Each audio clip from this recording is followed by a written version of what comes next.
Ready start.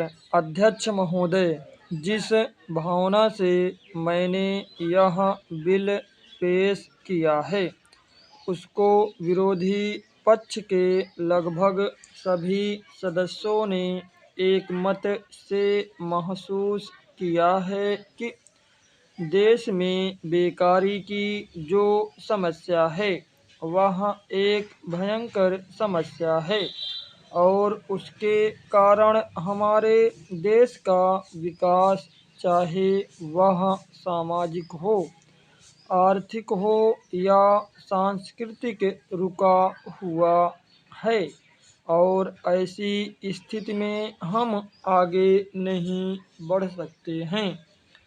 इसी प्रकार से इस परिस्थिति का निर्माण हम पिछले 54 वर्षों से देख रहे हैं। मंत्री महोदय ने यहाँ पर अभी कहा कि राष्ट्रपति इस काम को नहीं कर सकते हैं क्योंकि वह उनके अधिकार के बाहर है। आप राज्यों में राज्यपाल शासन स्थापित करते हैं जब यह देखते हैं कि किसी राज्य में वहाँ की व्यवस्था, वहाँ का विकास ठीक नहीं हो रहा है, जब किसी राज्य में गड़बड़ी फैल रही हो, विकास का काम समाप्त हो गया हो और जिम्मेदारी से लोग काम ना करते हों, तो वहाँ पर राज्यपाल शासन स्थापित किया जाता है। ऐसे बहुत से उदाहरण हमारे देश में मौजूद हैं। उसी प्रकार से हमारे राष्ट्रपति हैं और अगर देश में इस तरह की स्थिति वर्षों तक चले तो कोई कारण नहीं है।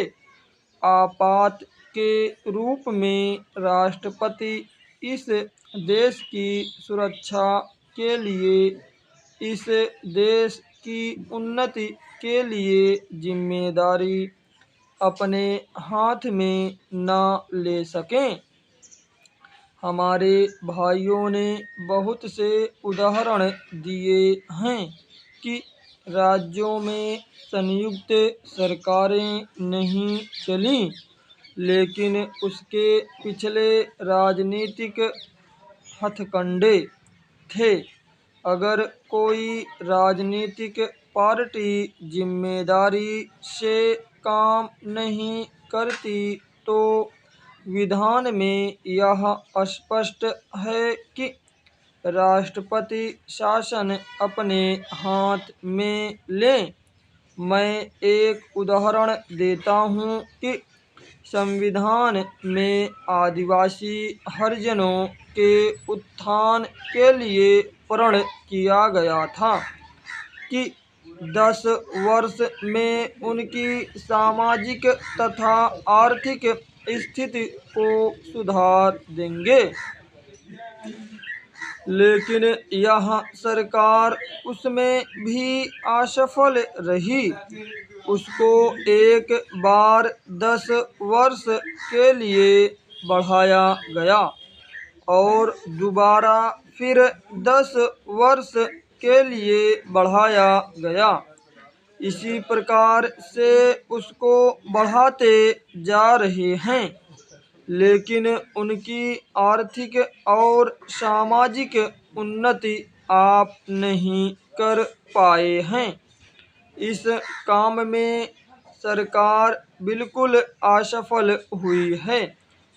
पिछली बार सरकार पर अविश्वास का प्रस्ताव भी आया था और वह पास होने वाला था।